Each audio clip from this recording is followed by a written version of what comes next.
Hi dears, good evening. പുതിയൊരു പ്രമോറ വിശേഷങ്ങളിലേക്ക് എല്ലാവർക്കും സ്വാഗതം. എന്തായാലും ഇഷയും സോഹനും അഭിഷേകിനെ കൊണ്ടുപോകാൻ ഒരുമിച്ച് വരുമ്പോൾ ദേവബാലയും ദേവരാജനും വളരെയധികം ഗുരുതരമായ അവസ്ഥയിലിട്ട് നിൽക്കുന്നുണ്ട്. ആ സമയത്താണ് കണ്ണം വൈദ്യരെ വിളിക്കുന്നത്. അദ്ദേഹം പറയുന്നുണ്ട്, CA ചന്ദ്രബാബുവിന് ഒന്നും ചെയ്യാൻ പറ്റാത്ത രീതിയിൽ ഞാൻ കാര്യങ്ങളെല്ലാം ചെയ്തു തരാം. DYSP ആയിട്ട് എനിക്ക് അടുത്ത പരിചയമുണ്ട്. അതുകൊണ്ട് തന്നെ ഞാൻ അദ്ദേഹത്തെ വിളിച്ചു പറഞ്ഞ് കുറച്ച് പോലീസുകാരെ അങ്ങോട്ട് അയക്കാം. അതോടുകൂടെ ആ വന്നിരിക്കുന്നവരെല്ലാം പോവും. അതുമാത്രമല്ല, അവരുടെയൊക്കെ മർമ്മത്ത് നോക്കി കുത്താൻ കണക്കിനുള്ള 2 പേരെ തന്നെയാണ് ഞാൻ അങ്ങോട്ട് അയച്ചിട്ടുണ്ട്. അതുകൊണ്ട് തന്നെ ദേവരാജ, നീ എന്തിനാ പേടിക്കണേ? ദേവരാജൻ ആ സമയത്ത് പറയുന്നുണ്ട്, കണ്ണേട്ടൻ എനിക്ക് വാക്ക് തന്നിട്ടുണ്ടെങ്കിൽ പിന്നെ എനിക്ക് പേടിക്കേണ്ട കാര്യമില്ല. അങ്ങനെയൊക്കെ ഇരിക്കുകയാണ്. പക്ഷേ പ്രമീള ആൻറ്റിയാണ് അവസാനം എല്ലാം പൊളിച്ചെടുക്കുന്നത്. പ്രമീള ആൻറ്റി ദേവരാജനെ പിന്നെ ദേവബാലയും ഒരു വിരൽ തുമ്പാൽ നീട്ടി നിർത്തുന്നു. ഇതുവരെ അഭിഷേകിന് വേണ്ടിയിട്ട് ഒന്നും ചെയ്യാൻ കഴിയാത്ത ആ ഒരു കുറ്റബോധം അവരുടെ മനസ്സിലുണ്ട്. അതുകൊണ്ട് തന്നെ ഇത്തവണയെങ്കിലും അഭിയെ രക്ഷിക്കണം, അഭിയുടെ കാര്യത്തിൽ ഒരു തീരുമാനം എടുക്കണം എന്നിങ്ങനെ മനസ്സിൽ തോന്നിയിട്ട് അവരാണെങ്കിൽ ഇഷയുടെ അടുക്കലേക്ക് വരികയാണ്. എന്നിട്ട് പറയുന്നുണ്ട്, മോളെ എനിക്കൊരു കാര്യം പറയണം. ഇനി മുതൽ ഈ അഭിയുടെ ജീവനും ജീവിതവും എല്ലാം നിൻ്റെ കയ്യിലാണ്. എന്നിട്ട് അഭിഷേകിൻ്റെ കൈ പിടിക്കുന്നു, ഇഷയുടെ കൈയും പിടിക്കുകയാണ്. സത്യത്തിൽ അവരാണെങ്കിൽ 2 പേരെയും തമ്മിൽ യോജിപ്പിക്കുന്നു, ആ കൈ പിടിച്ച് ഏൽപ്പിക്കുന്നുണ്ട്. അഭിഷേകാണെങ്കിൽ പോലും അമ്പരന്ന് കരയാണ് ചെയ്യുന്നത്. സത്യത്തിൽ ഇപ്പോൾ കരയുന്നത് സന്തോഷം കൊണ്ടാണ് കേട്ടോ. പ്രമീള ആൻറ്റി ഇത്രയും നല്ലൊരു കാര്യം ചെയ്യുമെന്ന് നമ്മൾ പോലും വിചാരിച്ചില്ല. പക്ഷേ അതാ ചെയ്തു കഴിഞ്ഞു. ദേവബാലയുടെ മുന്നിൽ തന്നെ അവൾ കരഞ്ഞുകൊണ്ട് നിൽക്കുന്ന സമയത്ത് കയ്യിൽ പിടിച്ച് ഏൽപ്പിക്കുകയാണ്. ആ സമയത്ത് തന്നെ അവർ ഇത്തവണ ഗായത്രി ദേവിയുടെ റോൾ ഏറ്റെടുക്കുന്നു. എന്തായാലും ആ സമയത്ത് ഇഷ കണ്ണുനീരോടുകൂടെ നോക്കുന്നു. ഇല്ല, ഞാൻ സമ്മതിക്കില്ല. ഒരു കാരണവശാലും ഇവൾക്ക് ഈ അഭിഷേകിനെ വിട്ടുകൊടുക്കാൻ എനിക്ക് സമ്മതിക്കില്ല.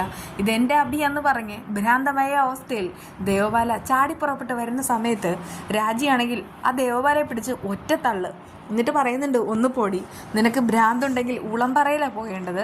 അല്ലാതെ പാവപ്പെട്ട ചെക്കൻ്റെയും പെണ്ണിൻ്റെയും ജീവിതം തുലയ്ക്കാനായിട്ട് നീ ഇങ്ങനെ ജന്മമെടുത്ത് വരരുത്. നിനക്കുള്ളത് ശരിക്കുള്ള ശിക്ഷയാടി. നീ ഇനി ഓരോന്ന് കാണാൻ പോകുന്നതേ ഉള്ളൂ.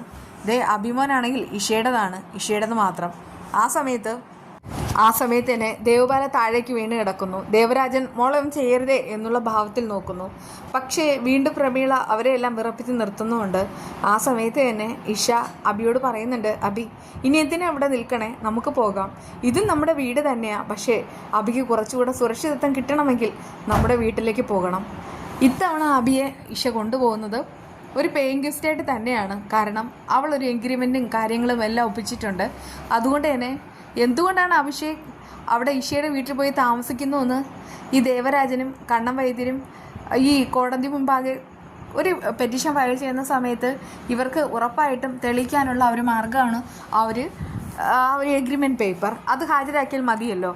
അതുമാത്രമല്ല, പ്രായപൂർത്തിയായ അഭിഷേകിനെ എവിടെ വേണമെങ്കിലും താമസിക്കാം. അതിന് ഭാര്യയോ അമ്മയോ അച്ഛനോ ഒരു തടസ്സമല്ല.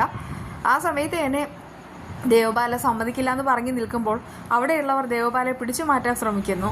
അപ്പോഴേക്കും ആ ഇഷയാണെങ്കിൽ ആംബുലൻസിൻ്റെ വാതിലടയ്ക്കുകയാണ്. എന്നിട്ട് പറയുന്നുണ്ട്, അബി നമ്മുടെ ജീവിതത്തിൽ ഒരു കറുത്ത അധ്യായം ഉണ്ടായിരുന്നു, അത് ഞാനങ്ങ് അടച്ചു കളഞ്ഞു. ഇനി നമുക്ക് പുതിയ ജീവിതം, നമ്മുടേത് മാത്രമായിട്ടുള്ള ജീവിതം എന്ന് പറഞ്ഞിട്ട് അവരവിടെ നിന്ന് പോകുമ്പോൾ ദേവബാല കണ്ണീർ തുടയ്ക്കുന്നു.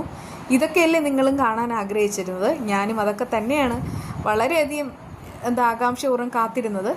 ഇതൊക്കെയാണ് ഇന്നത്തെ വിശേഷം. ബാക്കി വിശേഷമായി നമുക്ക് വീണ്ടും കാണാം കേട്ടോ. ഈ റിവ്യൂ ഇഷ്ടമായെങ്കിൽ ചാനലൊന്ന് സബ്സ്ക്രൈബ് ചെയ്യുക. ബൈ.